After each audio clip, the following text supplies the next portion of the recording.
Hello champions, welcome to origin. आज हम लोग पढ़ेंगे कि अपने भोजन को हम लोग किस प्रकार से प्रिजर्व कर सकते हैं। हमारा टॉपिक है आज का फूड प्रिजर्वेशन। देखिए, प्रिजर्वेशन वर्ड जो है ना प्रिजर्व से निकला हुआ है और प्रिजर्व का मतलब ही होता है सुरक्षित रखना, उसको बचा के रखना। ठीक है, तो हम लोग अपने भोजन को किस प्रकार से बचा सकते हैं माइक्रो ऑर्गेनिज्म से, यानी कि उस पर माइक्रो ऑर्गेनिज्म ना एक्ट कर पाए, उससे हम लोग कैसे बचा सकते हैं भोजन को, ये हम लोग इसमें जानेंगे। सबसे पहला तो यहाँ पे डेफिनेशन लिखा हुआ है फूड प्रिजर्वेशन का। क्या है देखिए, the process in which the food material are given a suitable physical or chemical treatment to prevent their spoilage is called food preservation। मतलब यदि आसान शब्दों में कहा जाए तो जो भी आप तरीका आजमा सकते हैं अपने भोजन को बचाने के लिए, जो भी तरीका आप आजमा सकते हैं अपने भोजन को बचाने के लिए, वही हमारा प्रोसेस है फूड प्रिजर्वेशन। समझ में आ रहा है क्या कह रहे हैं? जो भी तरीका आप आजमा लें। यदि आप अपने भोजन को मान लीजिए यदि आपके पास अचार है, तो यदि आप अचार को अपने डब्बे में रखते हैं, टाइट करके रखते हैं, तो वो भी हमारा एक तरीका है फूड प्रिजर्वेशन का। ठीक है, उसके बाद यदि आप अपने भोजन को हमेशा ढक के रखते हैं, कवर करके रखते हैं, तो वो भी हमारा एक तरीका है। मतलब कि जिस भी प्रकार से यदि आप अपने भोजन को प्रिजर्व कर रहे हैं माइक्रो ऑर्गेनिज्म से, वही हमारा हो गया फूड प्रिजर्वेशन का प्रोसेस। वही हमारा प्रोसेस क्या कहलाएगा? Food preservation. हालांकि इसके बारे में पूरा यहाँ पे दिया हुआ है कि किस प्रकार से हम लोग अपने भोजन को प्रिजर्व कर सकते हैं, बचा सकते हैं, ये हम लोग देखेंगे अभी यहाँ पे। So, bread left unused under moist condition is attacked by fungus, microorganism spoil our food। देखिए, इसका सबसे अच्छा एग्जांपल है ब्रेड। यदि आप ब्रेड को इन्वायरमेंट में, यदि कि मान लीजिए यदि आपके पास कहीं पे यदि छत हो या फिर कोई खुला सा इन्वायरमेंट ही है, तो वहाँ पे यदि आप एक ब्रेड का जो टुकड़ा, एक स्लाइस होता है, यदि आप उसको रखेंगे, तो कुछ दिन के बाद आप देखेंगे कि उसके ऊपर ना आपको एक ग्रीन ग्रीन कलर का, यानी कि एक वाइट वाइट कलर का आपको एक उसके ऊपर भुरादा टाइप का देखने को मिलेगा। और वो भुरादा ही हमारा क्या है? फंगस है, फंगी है। और वो पूरी तरीके से ब्रेड खराब हो चुका है। इसका मतलब क्या हुआ? इसका मतलब ये हो गया कि यदि आप उस ब्रेड को खाएं तो फिर बीमार आप पड़ सकते हैं। ये बहुत ही लाजमी सी बात है। तो micro organism spoil our food, हमारे भोजन को माइक्रो ऑर्गेनिज्म बर्बाद कर देता है, ख़राब कर देता है। Spoiled food emits bad smell and has a bad taste and colour change. देखिए, यदि कोई भोजन खराब हो चुका है, तो ख़राब हो गया है तो उसमें से गंदा स्मेल आएगा, पहला बात तो ये। दूसरा बात, उसका जो टेस्ट है वो बिल्कुल बदल जाएगा। तीसरा बात ये कि उसका जो कलर है वो भी चेंज हो जाएगा।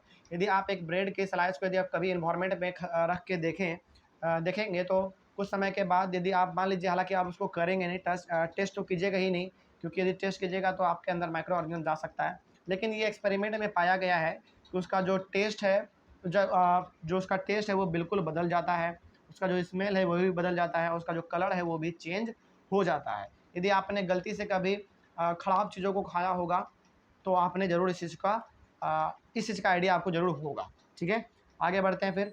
Different types of foods are preserved by using different method of preservation. तो हमारे पास बहुत सारे तरीके हैं जिससे कि हम लोग अपने भोजन को बचा के रख सकते हैं। ठीक है, उसमें से हमारा सबसे पहला मेथड है केमिकल मेथड। क्या है केमिकल मेथड में देख लेते हैं। Sodium benzoate and sodium metabisulfate are used to preserve food such as jams, jellies, juices and squashes। अब देखिए, आपने कुछ जो जेली वाला जो हमारा चीज़ होता है, जैसे जैम हो गया, जेली हो गया, जूस हो गया, फिर से स्क्वैचेज हो गया जो हमारे पैकेट में आता है ना, जैसे किसान केचप हो गया ये सब जो आप लोग खाते हैं, इन सारे चीज़ों को जो बचाया जाता है माइक्रो ऑर्गेनिज्म से, वो दो चीज़ों से बचाया जाता है। पहला हमारा सोडियम बेनोजेट और दूसरा हमारा सोडियम मेटाबाइसल्फाइट है। ये मेटाबाइसल्फाइट, तो ये दो केमिकल हमारे पास हैं जिसका कि यूज करके हम लोग अपने जेली वाले चीज़ों को बचा सकते हैं, जो कि थोड़ा सा लिक्विड टाइप रहता है, जैसे जैम हो गया, जेली हो गया, जूस हो गया, स्क्वैचेज हो गया, है ना, जैसे tomato juice, tomato sauce, chilli sauce, jam हो गया, जेली हो गया, ये सारी चीज़ें हम लोग अपने ब्रेड में खाते हैं ना, इन सारी चीज़ों को हम लोग इन दो केमिकल के वजह से बचा सकते हैं। और इस प्रकार से बचा सकते हैं कि माइक्रो ऑर्गेनिज्म इसमें आके एक्ट नहीं कर सकता है। ठीक है, आगे फिर this chemicals are called preservatives because it preserve foods. और ये जो हमारा केमिकल है इसको हम लोग कहते हैं प्रिजर्वेटिव। प्रिजर्वेटिव क्यों कहेंगे? क्योंकि हमारे फूड को ये प्रिजर्व करता है। तो प्रिजर्व से ही हमारा प्रिजर्वेशन भी निकला हुआ है और प्रिजर्वेटिव भी निकला हुआ है। ठीक है, तो इसीलिए हम लोग इसको प्रिजर्वेटिव भी कह देते हैं। तो यदि आपके सामने प्रिजर्वेटिव का नाम कहा जाए, कि कोई कहे कि बेटा बताओ दो केमिकल प्रिजर्वेटिव का नाम बताओ, तो क्या बताओगे? सोडियम बेनोजेट बता दोगे और सोडियम सल्फाइड बता दोगे। ठीक है, ये हम दोनों हमारा क्या है? प्रिजर्वेटिव है। आगे बढ़ते हैं फिर।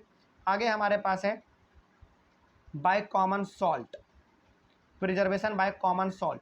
अब ये कॉमन सॉल्ट क्या है देखते हैं इसके बारे में। Common salt prevent the growth of food spoiling micro organisms due to which it is use to preserve a number of food materials. देखिए कॉमन सॉल्ट वही सॉल्ट है जो कि हम लोग अपने घर में खाते हैं। हम लोग जो अपने घर में सब्जी बनाने में या फिर किसी और चीज़ में जो इस्तेमाल करते हैं वही हमारा है कॉमन सॉल्ट। और उसका इस्तेमाल हम लोग बहुत सारे फूड मटेरियल में करते हैं, आपको मालूम ही होगा। और ये एक कॉमन सॉल्ट हमारा एक ऐसा तरीका है अपने भोजन को बनाने का, मतलब कि बहुत आसान भी है और बहुत सस्ता भी है, क्योंकि हर किसी के घर में तो नमक होता ही होता है। तो नमक से भी हम लोग अपने भोजन को बचा सकते हैं माइक्रो ऑर्गेनिज्म के एक्ट होने से, ठीक है। उसके बाद फिर common salt has been use to preserve meat and fish for long time. यदि आपके घर में कभी मीट बनता हो या फिर मछली बनता हो तो आपने देखा ज़रूर होगा कि आपकी मम्मी दादी या फिर दादा जो भी है, मतलब जो भी आपके घर में मछली ये सब चिकन ये सब बनाते होंगे, तो वो यदि मान लीजिए कि 1 घंटे के बाद बनाना है, मान लीजिए कि चिकन आ गया है, मछली आपके घर में आ गया है, लेकिन उसको 3 घंटे के बाद बनाना है, तो आपने ये गौर किया होगा कि उसमें जो है ना नमक मिला के, नमक और हल्दी मिला के उसको रख दिया जाता है ताकि वो ख़राब ना हो जाए। तो अब यहाँ पे आपको ये समझ में आ रहा होगा कि हम लोग नमक का इस्तेमाल क्यों करते हैं।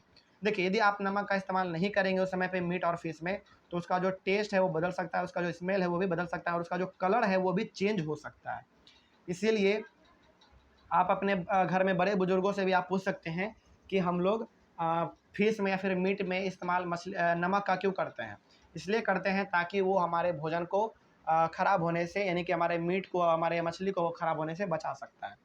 यदि आपको लंबे समय तक रखना है, 3 से 4 घंटा रखना हो या फिर उससे ज़्यादा रखना हो, तो उसमें हम लोग नमक और हल्दी का इस्तेमाल करके उसको हम लोग बचा सकते हैं, यानी कि उसका जो टेस्ट है वो हम लोग उसको बरकरार रख सकते हैं। उसके बाद फिर common salt is also use to preserve raw mangoes, lemon, amla and tamarind. अब नमक का हम लोग इस्तेमाल किस लिए करते हैं? अचार बनाने में। यहाँ पर रॉ मैंगो का मतलब हो गया अचार बनाने में, यानी कि कच्चा आम जो कि हम लोग अचार बनाने में इस्तेमाल करते हैं, उसमें हम लोग नमक का इस्तेमाल करते हैं। नींबू हो गया, आंवला हो गया, फिर से टैमरिंड हो गया, इन सभी चीज़ों में हम लोग इस्तेमाल करते हैं नमक का। और नमक का इस्तेमाल करने से ही इनका जो लाइफ होता है वो बहुत ही बढ़ जाता है, इसका लाइफ बहुत ही बढ़ जाता है, ठीक है। आई होप आपको ये समझ में आ रहा होगा।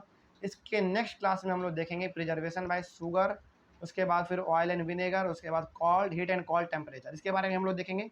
आई होप आपको यहाँ तक समझ में आ गया होगा। Thank you very much and have a nice day.